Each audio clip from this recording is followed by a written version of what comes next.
All right, so good afternoon, everyone. Thank you all again so much for joining our Student Success Career Readiness webinar this afternoon.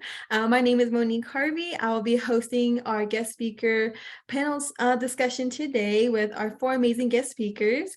And just before we give them a chance to introduce themselves, I just want to do a quick overview of our webinar. First and foremost, a quick agenda of what we'll be covering today in our webinar. Again, we'll do a brief introduction, an overview of our career readiness webinar, and then we'll lead into our guest speakers introducing themselves. We'll start the interview with a few questions by guest speakers, and then we'll open up the platform to you all to ask them questions as well. And then there's a few announcements that our AISES team would like to share with our students and everybody else as well. And then we'll conclude with a gift drawing at the end. Just real quick intro of our Student Success team. My name is Monique Harvey. I'm the Student Success Coordinator with American Indian Science Engineering Society. We do have Taylor Kingsbury. Unfortunately, she's out at the moment, but she is our Student Success Program Officer. She's also our lead person in scholarships with AISES. So if you have any questions, please always feel free to reach out to us. Taylor and I are always more than happy to answer any questions that you may have regarding AISES, scholarships, and anything outside of AISES. So definitely reach out to us if you need help with anything. There we go. So real quick overview of our career readiness webinar. We will be hosting monthly webinars all the way until the month of May. This will be held every third Thursday of the month. So for this month in March, we have the health field expert interview, where we'll be interviewing 4 of our guest panelists sharing their experience, their field of expertise of their health occupation. This, again, all of our webinars, this includes our college readiness webinars, will be held during a lunch period for an hour, starting 1 p.m. Central Time, 12 p.m. Mountain Standard, 11 a.m. Pacific, and 2 p.m. Eastern Standard Time. All of our webinars are recorded and they will be uploaded to our Student Success website. If you ever want to review any of our past webinars, it's all available on our website. This will also be uploaded as well. And then concluding at the end of our webinar, we will have a gift card drawing of a $25 gift card to one lucky attendee at the close end of our webinar. And then again, just the general format of what a webinar hosts. It's very informal interview questions. We definitely want to give that experience to our scholars. If you're pursuing a health field or, looking into maybe find interest in the health field, we definitely want to provide that experience, expertise, and advice to you all. So the chat is currently open. If you have any questions during the interview session, again, we'll definitely address those questions more at the closing end, but feel free to jot them down in chat. So, right now, I will go ahead and switch it over to our amazing guest speakers to introduce themselves. Here are their occupations in the health field. We'll go just kind of in order, starting with Claudia, and then Daniel, Jason, and then with Justine. So Claudia, if it's okay, if you wouldn't mind just introducing yourself to our audience. Yes, hi, Claudia Charles Unisha. I'm actually currently right now a graduate student in the public health field, and I'm actually a member of the Navajo Nation, and I guess to say I'm in my last semester of public health right now. I am currently working full-time with Myriad Genetics here in Salt Lake City. And more fun facts about me too, I'm actually a graduate assistant as well, working with the Northern Arapaho tribe and also doing an internship with Survivor Healthcare right now. So I'm very busy working full-time, going to school full-time, part-time jobs, and of course, and also a full-time dog parent. Awesome. Thank you, Claudia. All right. And then we'll go over to Daniel. All right. Hey, everyone. My name is Daniel. I'm a third-year medical student at University of Wisconsin. So right now I'm kind of gearing up for residency applications and stuff coming up, which starts like later this summer. So I'm doing my board exams and stuff right now. But it's a pretty good time. So, once I'm done with this exam, I'm like kind of done studying for a long time, which will be great. So yeah, originally from the Madison area, went to undergrad at University of Wisconsin-La Crosse. Spent some years in the Twin Cities between undergrad and medical school to kind of help my application, and now I'm here. Oh, and I'm a member of the Kudure tribe, Band of Lake Superior Chippewa Indians up by Hayward, Wisconsin. Awesome. Thanks, Daniel. All right. And we'll lead to Jason. Hi, I'm Aishka. My name's Jason. I'm a member of the Lummi tribe, which is a couple hours north of Seattle. Grew up there and then went to undergrad kind of around the same area. And now I'm a fourth year medical student at University of Washington in Seattle. So all like 2 months away from graduation. So things are, I don't know, moving kind of fast right now. But let's see. Yeah, so just busy with that. My interest in medicine is pretty broad, but I applied to some psychiatry residencies and some family medicine residencies. And I've been working with a psychiatrist back at my home tribal clinic, the Lummi Clinic, implementing a program for like first episode psychosis on the reservation. So that's kind of my areas of interest right now. Awesome. Thank you, Jason. And then last but not least, Justine. Hi, everyone. My name's Justine Canuho. I am from the Navajo Nation. I am a quality assurance coordinator for a clinical lab here in Seattle. I got my undergrad in biology from the U of A. I am currently getting my master's in regulatory science from ASU. Yeah, that's my, yeah. Awesome. Thank you. Thank you all for introducing yourselves. All right. So I'm actually going to stop the PowerPoint very quickly and we'll kind of get everybody this one-on-one session time. So thank you all again for panelists for introducing yourselves and definitely for sharing your expertise in the health fields you're in and your interests. So we'll kind of jump into our interview questions. And this is to all of our panelists. So please kind of go popcorn style of how we want to answer the questions. And then again, you can contribute as much as you want. And we'll definitely provide some time at the end again for our audience to provide some questions for you all. So the first question to everyone is, can you share how you decided to go on this journey that led you to where you are today?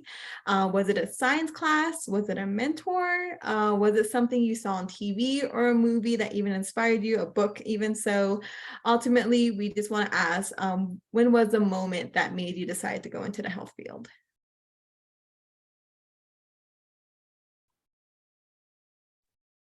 I guess for me, it was more like life experiences.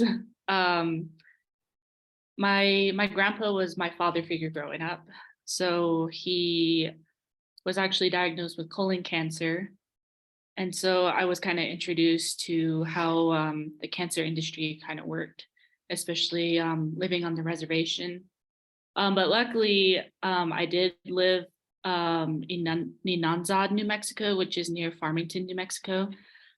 So the cancer center wasn't very far compared to other families and individuals living within the Navajo Nation. And also when I got into high school, I did kind of gain that curiosity trying to get into the cancer field. So I shadowed the oncologist there in Farmington and interacting with patients. I learned that a lot of the patients coming in from the res had to actually take time off from work, had to plan their days around that doctor appointment and visitation. And it just made me really think about how healthcare access was really lacking on the reservation. And so as I got closer to graduating high school, funny enough, that's around the time when that movie Contagion came out. I really liked Kate Winslet's character, especially because she was an epidemiologist working for the CDC. as an EIS, which is Epidemiological Investigative Service agent. And so I really like that she was in the field and working and interacting with people, and just also trying to figure out how to contain like the virus in the movie. And so I kind of went trying to look more into what I would need to do for my schooling. And so biology was kind of my undergraduate path. And so, and I knew that I needed to get a public health degree as well. But I kind of was leaning more towards biology, and now I'm earning my master's in public health. And my internship is actually helping me become an epidemiologist. So I really think that helped a lot. Awesome. Thanks, Claudia. Others like to share your inspiration that inspired you to go and pursue the health field? Hi. Oh, sorry. Yeah, No, go for no. Yeah, so after I graduated from the U of A in 2013, and my first job was at a medical device company in Tucson. And my experience there gave me a lot of insight into sort of like how the industry as a whole is regulated. I think one thing that a lot of students in the STEM field will maybe find out if they go into healthcare or pharmaceutical industry or medical devices is that there's a lot of regulations that are expected from all employees that work in those fields. And it's not really something, I mean, it wasn't when I was an undergrad, but that's not something that is usually taught. So I think that was something that really caught my eye, especially because in my position, you kind of have to understand all facets of the industry or of a business. You know, I don't have a strong statistical background, but I have to be able to understand enough of it to be able to make sure that, you know, the data has integrity. So I think those are the things that really drew me to this particular area of the health field. And then ultimately the goal of it is to ensure that the protection of the patient. So I think just sort of being in a role where you can really play a position of protecting the patient was something that really drew me in. Awesome. Thank you, Justine. And then Daniel or Jason, would you mind sharing your inspiration with us? Yeah, sure. So came out of high school not really knowing exactly what I wanted to do, but something in the STEM field for sure. Whether it was engineering or, you know, something biology related. So I checked out the pre-med classes, and I ended up really liking them, but not doing like super great right off the bat. So it was pretty tough. It was definitely an uphill battle. You know, I just after like shadowing some doctors and thinking about like, you know, the possibilities for different types of jobs that they can do was really appealing to me. And it definitely, like, it's kind of a cliche when you're applying to med school, but like it's a good intersection of like science and helping people as being a doctor. But like it's totally true, and I totally agree with that. So it just seemed like a good path to go on. And then there's not a lot of healthcare workers in my family, except for my grandma, who worked as a nurse until like 80 years old. So I thought it'd be a really neat thing to kind of, you know, that was definitely a big motivator for me to, you know, be another member in the family to contribute to patient care. She worked on the reservation until she was real, you know, until like 80. So, you know, that was definitely a big inspiration. Yeah. Thank you, Daniel. And then Jason, if you wouldn't mind. Yeah. So I actually took a very like circuitous route to medicine. I came out of high school knowing that I didn't want to do anything in STEM. Like I thought I was going to go to law school and maybe work for the tribe in some sort of like legal capacity, business administration, that sort of thing. So I pursued that in college for a while, like through that degree. And then when I was in the like law school application process, I had more exposure to like working sort of in that setting and realizing like maybe this wasn't for me. And but kind of like dealing with this internal struggle of I've already committed so much time to this. Is it silly to back out now and go like take a completely different route? So I just had this on my mind, and I just happened to go see my doctor at the Lummi Clinic as like a checkup before I was going to leave for school.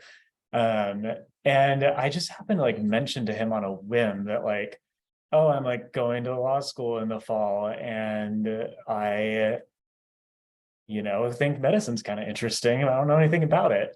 And he became like this fantastic mentor in my path to medicine, and like on the spot offered me a sort of like shadowing job at the clinic to just get like a feel for things, and sort of helps like usher me down that path. And then I had to go like back to undergrad to get all of the like science courses and stuff that I had like tried my hardest to avoid my first time through undergrad. And yeah, that was kind of my path through undergrad. And then I applied to medical school after that, and here we are. Awesome. Thank you all. No, I really love the colorful storytelling here. Like a lot of it comes from family inspiration to health disparities in communities that are faced. And I really appreciate you all sharing inspiration. And I know some of you have also shared some challenges you encountered along your health journey and pursuing your degree. And I'm curious because I know even from my experience, I was in the route of pursuing medicine, but I got a degree in public health at the University of Arizona as well. So not too far from you, Justine. But I also want to ask if a student was thinking about going to health field, and I know some of them it may be daunting a little bit when they have courses they need to take, like organic chemistry, and their strength isn't so strong in that area. Do any of you wouldn't mind sharing how you overcame that challenge, or maybe that adversity of the challenges to overcome in pursuing your health field career? Yeah, I don't mind starting here. So like I said, after my first semester of undergrad, I had, I think, like a 3.5, which is, I thought that was pretty good for my first semester. And so I talked to my pre-med advisor, and he's like, you're probably never going to get into medical school with that. Which like back then I was like, okay, this guy knows, he's the pre-med advisor, so he probably knows what he's talking about. And so I kind of gave up on pre-med, and I was like, okay, well, I'll figure it out along the way. And then, once senior year came around, I'm like, I still haven't figured it out. Like, I don't know what I want to do. Being a doctor seemed like what I wanted to do, but, obviously that's out of reach apparently. So, but, just kind of looking into it, I was like, this is kind of what I want to do. And so I should definitely chase that down. So I applied to medical school anyways out of undergrad, after trying to gather all my materials at the very end in the last semester. And then I didn't get like a single interview because my grades just weren't, when you don't have like anything that you want to go towards, you just kind of like float through undergrad. At least that's what I did. So I finished out undergrad, applied, didn't get in. And I'm like, okay, well, I gotta do something about this. So I went to the Twin Cities, and there's a post-bac program for pre-meds. So it's like if you want to take extra science courses so they could boost your GPA. So I did that for a year, and it was like an accelerated thing too. So you can like take, if you wanted to, you can take like OChem 1 and 2 within the same trimester, and they did trimesters as well. So like even more accelerated. So I took like a ton of credits over the course of 1 year. I got a job as a scribe. I did some volunteering at this like, it was like Native American like homeless shelter where we would give out where there was like methadone treatment as well. And that was kind of a fun, volunteering job to do. I did some, pretty much all like the pre-med things to kind of like bolster my application. And fortunately, like, after spending a pretty tough year trying to, grind through all of that, it, paid off. So. Awesome. Thanks, Daniel. Anyone else would like to contribute? Hi. So yeah, undergrad did not go smoothly for me at all. I definitely, especially going into the STEM field, I had a pretty big learning gap from high school to undergrad. And as a result, like I did not graduate with a good GPA. Like I had a less than a 3.0 GPA when I graduated, which for most master's programs, you do need to have, it says like the requirements 3.0.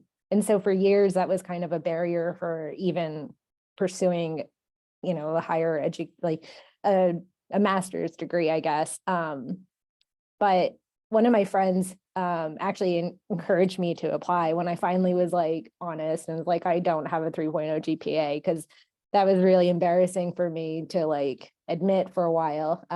But when I told my friend about it, they were in a graduate program, and they told me that they often would like still review applications for people who had lower than a 3.0, and I should just try anyway. So I did, and it's just one of those things that I think the biggest learning experience from that was that, the biggest challenge is like not applying. So, just giving things a shot sometimes is the best advice I can give, I guess. Awesome. Thanks, Justine. That was great advice. Thank you. Anyone, Claudia or Jason, anyone like to add more to that? Yeah, I'll add to that. I think for me, like in my undergrad, I really struggled with being away from home. Especially here in Salt Lake City, it's not very diverse. And especially I completed my undergrad in Orem, Utah, which is near Provo. And it was really hard because, again, there's no diversity, and it just kind of was like a big culture shock to me because I grew up on the res around a lot of other Navajo kids, Navajo people. And coming out to Utah, it was kind of harder for me to interact with individuals with different backgrounds that kind of didn't grow up the same way or similar to me.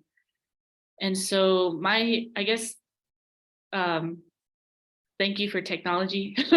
FaceTime with my family was really, really good because I also had cousins that were also like the same age as me and going to college. And so they had access to like FaceTime. And so just talking to them and just venting was like my biggest like hurdle to overcome, like because we motivated each other because we both wanted to or we all wanted to give back to our community in some way. And so just talking with each other and just laughing with each other kind of like helps push through like those like chemistry classes, especially. It just was kind of like a really good mental health, I guess, like just to ease my hard mental health on myself. And just I guess my advice would be like reaching out to like the Native American Club wherever you can, because because talking with another friend of mine who's also from the Navajo Nation, she also had the same struggles, and she came to the U, and she found a lot of like encouragement and felt more at home when she was interacting with other Native students who are also struggling. And that's just my advice, because I struggle with it sometimes too. And I'm fortunate to have family here in the Valley in Salt Lake. So, and I really like working out as well. I like running and playing with my dog, fly fishing. So yeah, that's what I would say to anyone. Thank you, Claudia. No, self-care is important, definitely. Yeah. Awesome. And then Jason, would you like to add anything? Yeah, I think I really echo a lot of what's been shared so far. It's definitely true that like a lot of the courses that can be like in your future going into STEM or medicine can be really daunting. And they all have a reputation for being really hard, and everyone like in your cohort is going to talk about how hard they are. And it, you can like let it get to you, and that can make it a lot harder. But just, I guess, keeping in mind like how take a step back from that and don't get too caught up in like the reputation of it all until you actually like experience it for yourself. And with that said, like I think for me, like having my support system well established going into that was very helpful to me. Like what Claudia was sharing, having those like connections to people who I could turn to when I was like feeling very overwhelmed or feeling like I was never gonna, make it through, or like I wouldn't pass this next test or something like that. Having those people there to turn to and just like listen to me complain, it was really helpful and important. And they like eventually learned to do a good job, which is like letting me complain, but then also be like, no, you got this. And then I think another thing that was very difficult is like when you look down the path that's in front of you, it can be like a very, very long path, and it's hard to see what's at the end of that path, and you're not sure that you'll ever make it all the way down that path. But I think looking back, something that was effective that I didn't really do all that often was to like look at things as like steps on that path, and each test, each course, like each like volunteer opportunity or whatever the case may be, is a step in that direction. And eventually all of those steps add up, and eventually you get to the end of the path. So I think keeping that in mind can be helpful too. Awesome. Thank you all. I love the advice. It really hits home, honestly. So that is very helpful. And I hope our scholars can remember that although there are challenges during undergrad, graduate, and going beyond, pursuing a doctorate, even so, the best part is just having that base support system definitely established right away. Another question to our panelists is, a lot of you actually shared a lot about your past experiences of shadowing physicians, involving in programs, and just kind of like getting that experience early on. I'm pretty sure maybe some scholars share this idea of like where do we start, like from the starting base, maybe in high school or before applying to undergrad. What would you guys be your tips or advice to share with them of where to start when looking to explore the health field and the best career pathway to start?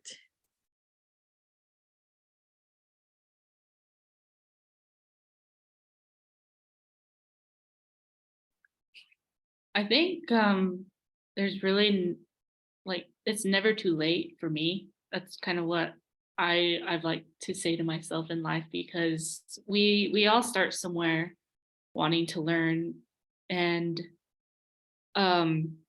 I didn't really, I'm actually currently trying to decide too if I actually won't want to go down the path of medical school.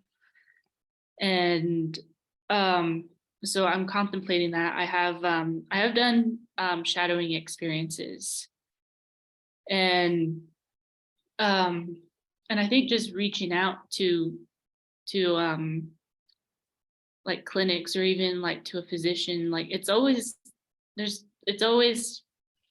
good to ask and get an answer than doubting yourself and never knowing the answer.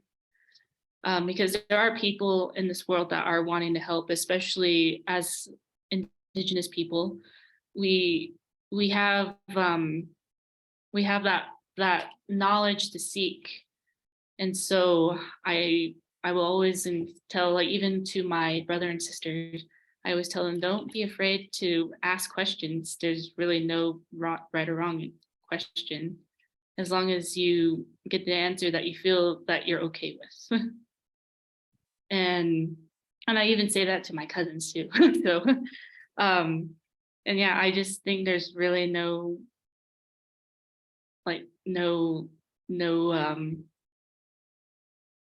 there's no like starting point necessarily. Like it's all on like where you want to be at. take your time, think about it, ponder it. Thank you, Claudia. No, that's really great advice. Thank you. Justine. Hi. So I would say what I would suggest is if you're before undergrad, take advantage of any summer programs that are offered. There are a lot of like, not, I guess, like preparation programs you can take in undergrad. I feel like what was a really good experience for me was getting some work in an actual lab. So I did that by, just talking to my professor and, seeing if they had any opportunities in their lab. That experience of actually being able to work in a lab is really valuable, especially if like you do actually want to work in a lab when you graduate, if you want to become like a medical technician or a laboratory technician or going into like the molecular field at all, like any of those things, like just getting that experience in the lab is going to be really valuable.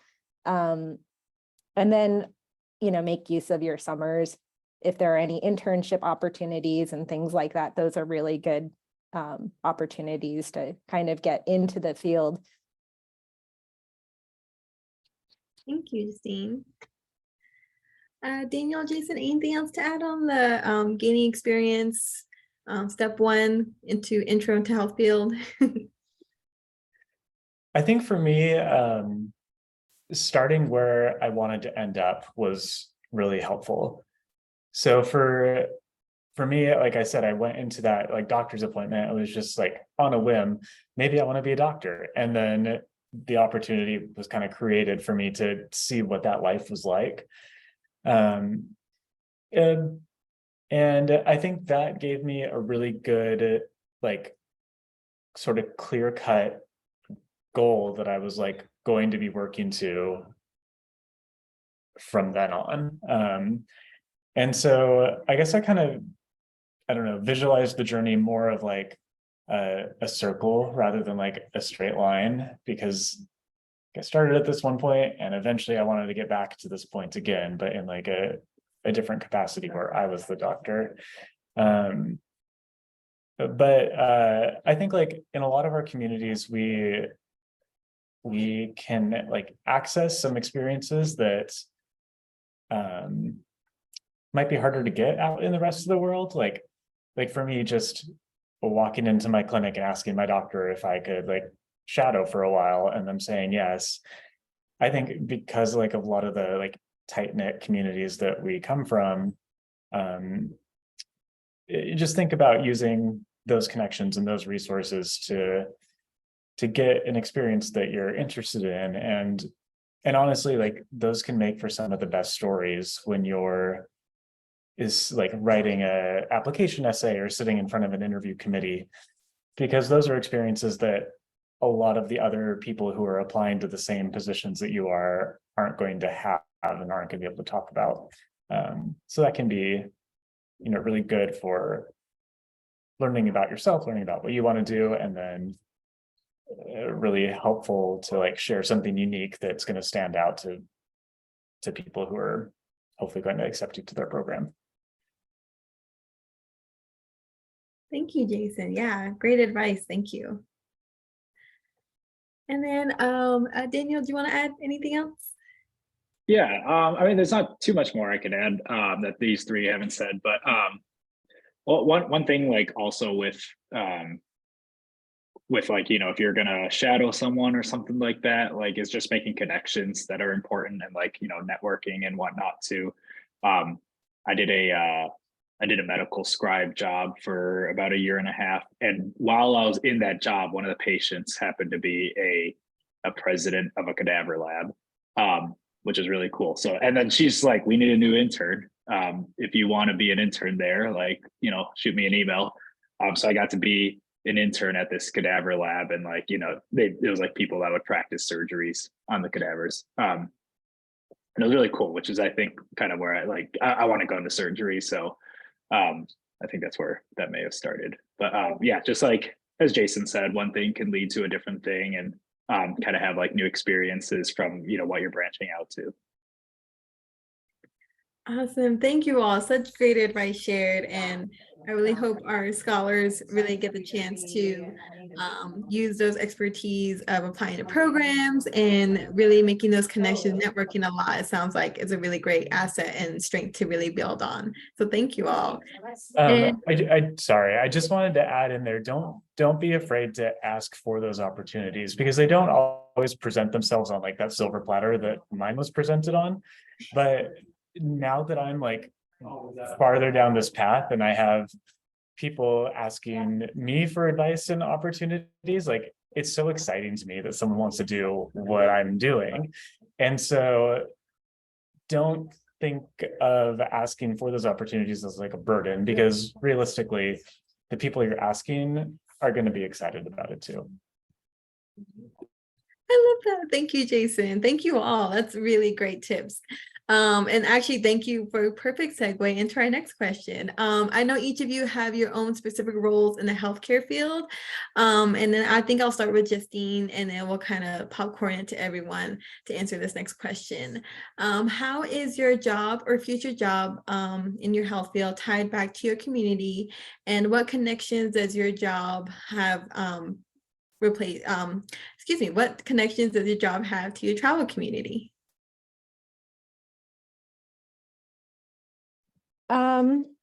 So I guess working in quality assurance is making sure that the tests are performed to the standards that we've set. That's an important part of protecting the patient. As far as like a whole, though, the way the regulations and everything are set up, there's a history of misuse of like Native American data. I think one of the examples that comes to mind is the Havasupai tribe, where they got their information and the researchers were using that and distributing that information that was very sacred to the tribe. I think that is an area that my field sort of can play some protection. So as far as like setting laws and requirements, especially like as technology is changing and next generation sequencing is just kind of really changed the technology and how that information can get disseminated. Having regulations in place to protect the patient and their data, and because once it's not just protecting one patient, it's protecting their entire community at that level. So I think just sort of having the ability to start playing a role in that would be the way that, I hope that my master's degree, I'll be able to play more of a role in, protecting, different tribes. I don't know. Sorry.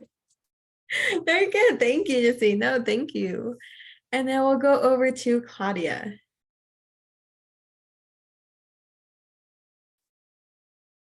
Okay, so funny enough, I actually work with next-gen sequencing. We actually use the Illumina NovaSeq. So anyways, I work with Myriad Genetics here in Salt Lake City. It's actually on the university campus. And so my company actually were one of the pioneers for informatics. And so they actually were the ones that did research and correlated the BRCA genes for cancer. And so how this ties into our community actually is that our company provides screenings and diagnostic testing for cancer patients. And then also we do a lot of women's health and neonatal, so family planning. And so when I first got hired with this company, it was probably like 6 months after I graduated, because I also completed an internship with the U. I was actually talking to my grandma about it because she works for AISES as well as a case manager for cancer patients. And so I was telling her I got hired at this company. And so she was telling me that they actually send samples up to Salt Lake for their patients. And so that was actually kind of a big motivator for me to do my job well, I guess to say. because I'm a lab technician too here at Myriad. And so I process a lot of patient samples. And so I'm actually not allowed to look up patient information because it violates, of course, like HIPAA and privacy laws. But just like knowing that IHS does send their patient samples here to Salt Lake, it kind of really motivates me to do the best in the lab. So I kind of made it my goal to actually reduce like any like of my technician errors. And so I really just want to provide like that I guess like best service I can for my community, because I don't know who will be needing these crucial results. And I know that genetic testing has been kind of like a ethical concern too for our Native communities. And so I think just also being that bridge between like here in Western medicine and to our Indigenous communities is kind of a really big deal. Because we actually just opened up our research database. And so I do want to voice my concern to our leadership team, how like we need to be careful, especially with like American Indian samples, because especially I know with the Navajo Nation, genetic research is banned. And so I kind of want to also explain that to them why, because a lot of the time corporate America doesn't understand that. And so I think it's just also a helpful way, like my job is also to make sure that there's the lines not crossed within our communities. I love that. Thank you. Yeah, definitely keeping our privacy of HIPAA and then following regulations like the IRB and everything like that regarding research and data collection is definitely important. Thank you for sharing that. And then Jason, I will bounce to you. Would you mind sharing how your job is tied to your community as well as your Native community? Yeah, so I mentioned that I applied into a psychiatry residency and hoping to stay here at UW for that. We find out about that tomorrow, actually. So it's I'll have more information then, I guess. But so my goal in going into going into med school was always to like go home and work where I grew up. And just like do the best I could to address a lot of the different like social and political and economic determinants that affect people's health on the reservation. And as I like went through medical school and realized that I really like psychiatry as well, and that I was, leaning more and more towards specializing in that, I started thinking more and more about how I could use that to like help improve life on my reservation. And there's like areas of psychiatry that focus a lot on some of the struggles a lot of folks back home struggle with, like addiction medicine or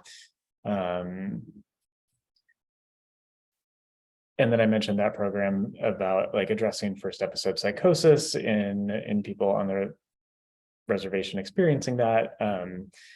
I see those as like ways to help the community, but there's also like a huge void of like data and research when it comes to like how intergenerational trauma and like Indigenous historical trauma can play into a lot of those like health outcomes.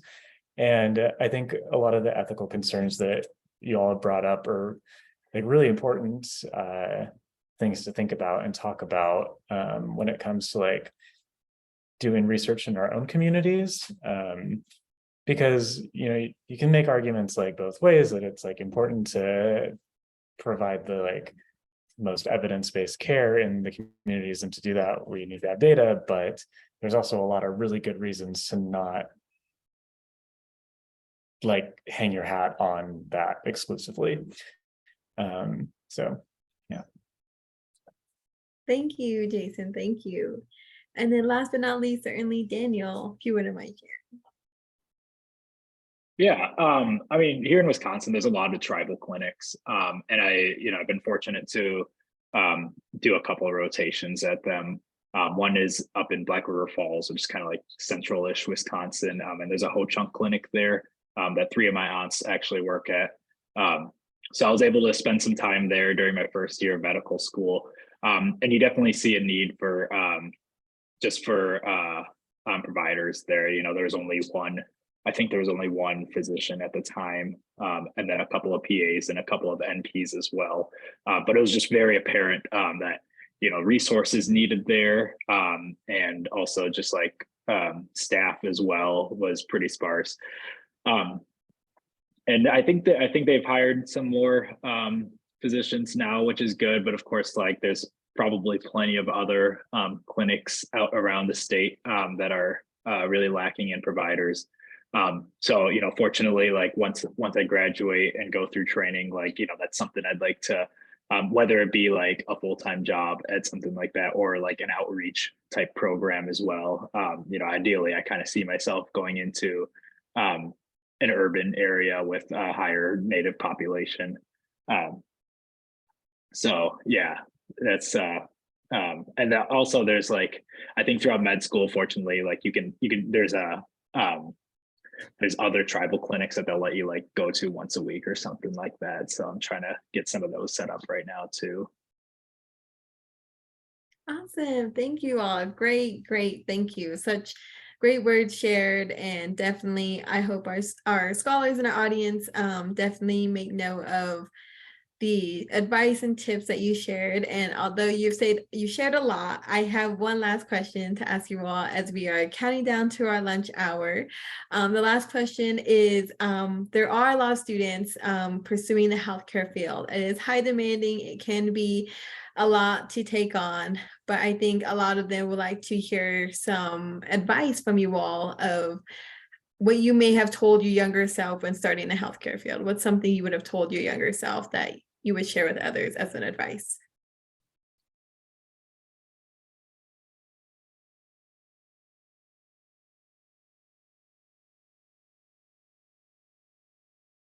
I think there's 2 things that I would share. One is something that I just learned recently from another medical student in my class who taught me that you can negotiate your financial aid offers.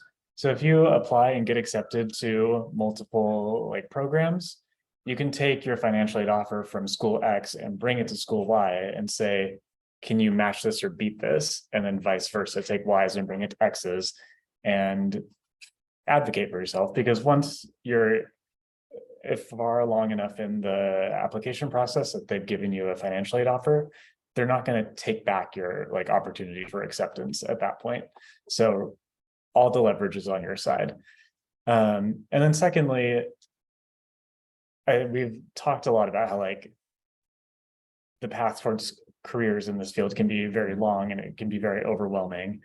And just to keep in mind that, everyone is human and we all face failures. But to always remember that you can always come back from a failure, and you aren't a failure. That doesn't define you. You're a person who's experienced a failure, but everyone has experienced a failure in their life. So it's never absolute. It's always something that you can learn from. And as long as you're able to take that experience and shift the narrative or reframe it in a way that can demonstrate that you understood the things that led up to that scenario, explain what you do differently now, and like how you've taken steps to avoid something like that happening in the future. Any committee or like application people who look at those things are going to see that and realize that you're like a very insightful person who can learn from their past and adapt that to your future. So those would be my 2 things. Thank you, Jason. Anything else would like to add? Some shared advice you would tell your younger self? I think, yeah, I mentioned this before, but definitely like take any opportunities that are offered to you, especially in undergrad. Like, I think when the first example that comes to mind, and it's not really relevant, but like travel abroad opportunities was one thing that, I wish I had done when I was an undergrad. But there were a lot of opportunities. I remember seeing like ways to get connected to, different communities, or going to job fairs, or there's just so many opportunities when you're an undergrad that maybe you don't have as much exposure to once you graduate. So kind of, throwing yourself in that, I think would be really great as far as making connections and kind of getting to know what kind of industry you want to go into once you graduate. So that would be one thing I would have done differently in undergrad, is definitely volunteering more and getting involved in more organizations. Thank you, Justine. And then Daniel or Claudia, if you wouldn't mind sharing some last advice for our audience. Yeah, I would just say, if I also wanted to speak to my younger self, not to be afraid to ask questions, not be afraid to ask for help. Help, either that being like you need help with a paper, you need help, just maybe like your car's not working. Just reaching out, I think, is kind of one of the hardest things to do, especially I am pretty introverted. I like to call myself an introverted extrovert because I prefer to like observe people first, and then I'll allow my personality to come out. But it's just, yeah, don't be afraid to ask questions, ask for help. I think that would be my advice. Thank you, Claudia. And then Daniel. Yeah, well, kind of expanding on what Justine is saying about like, looking for different opportunities with organizations and things to join. I think it's really important to make sure that those are like very longitudinal experiences as well. And, not just joining something for like 6 months here, 3 months there, trying a bunch of different things, but like finding something that you really like, that you're really passionate about. And doing it over the course of a long period of time, because that kind of, that really shows dedication to something. And you'll be able to talk about it more eloquently during interview times, writing essays about it or anything like that. And then also just kind of being patient with the whole process. It takes a long time to to get into medical school, or a lot of other health professional schools as well. And like in my experience, sometimes the first time doesn't work out, and it's really easy to be discouraged by that kind of experience. But like, you can always do something to improve your application yourself, and try again. And of course, there's a lot of other options as well, but just don't get discouraged, be patient about the whole process, and it will work out if you keep trying at it. Awesome. Thank you all. Thank you so much for the time that you've given today. And thank you for advice through stories shared with our students. We really appreciate it. Right now at the moment, as we are counting down, I believe we only have a few minutes before our lunch hour is over. But I do want to leave some space maybe for 1 or 2 questions from our audience. I did look at the chat. It was very active. So I appreciate everyone being super interactive with the chat. But I think one question that I saw in the chat was for everyone. Do you all have a career lined up after you graduate or complete your degree?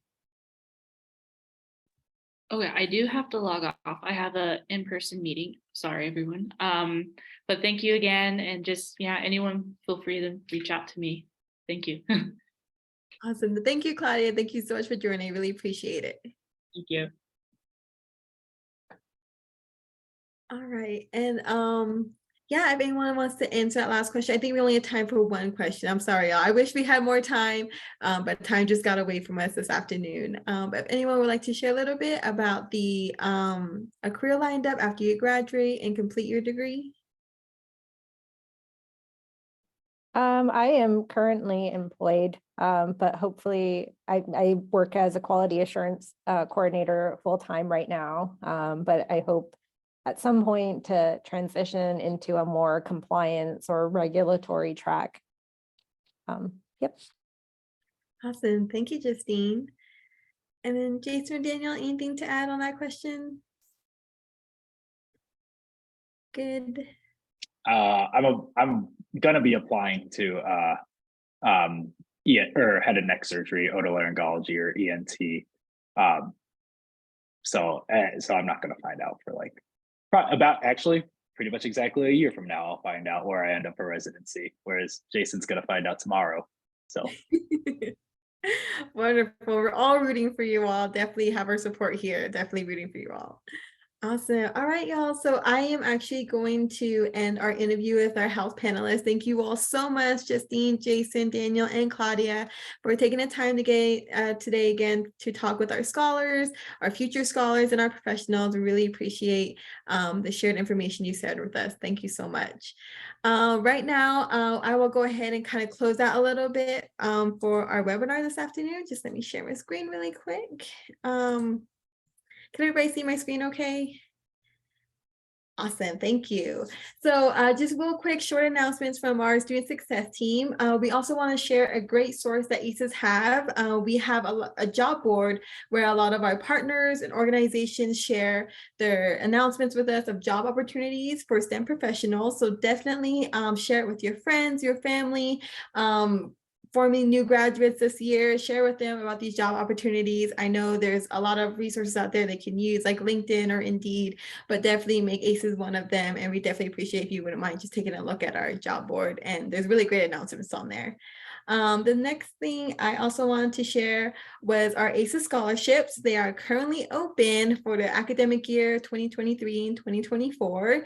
So definitely, we actually have a few scholars that joined our panel today that are also part of our scholarship program. So definitely reach out to them.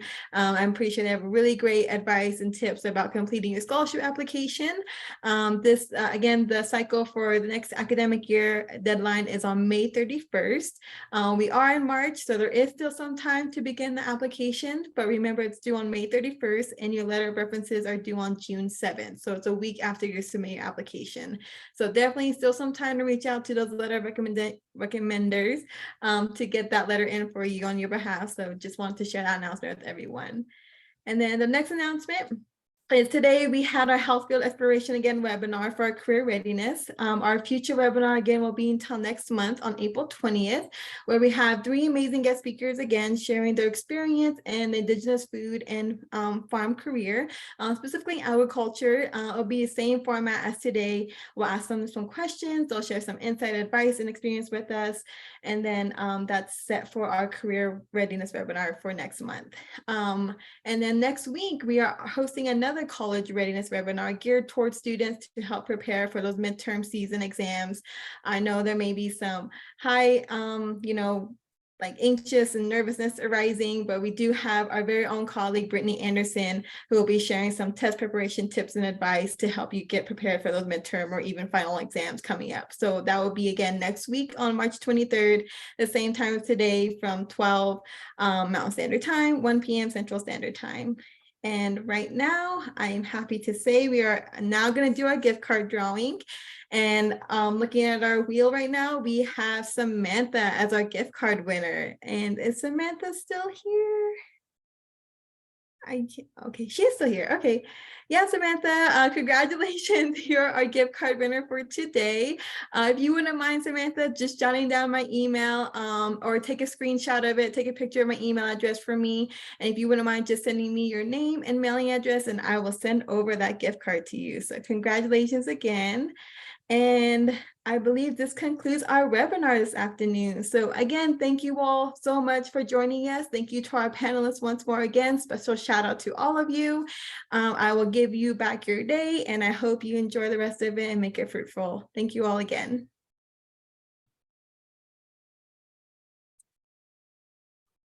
Thanks, everyone.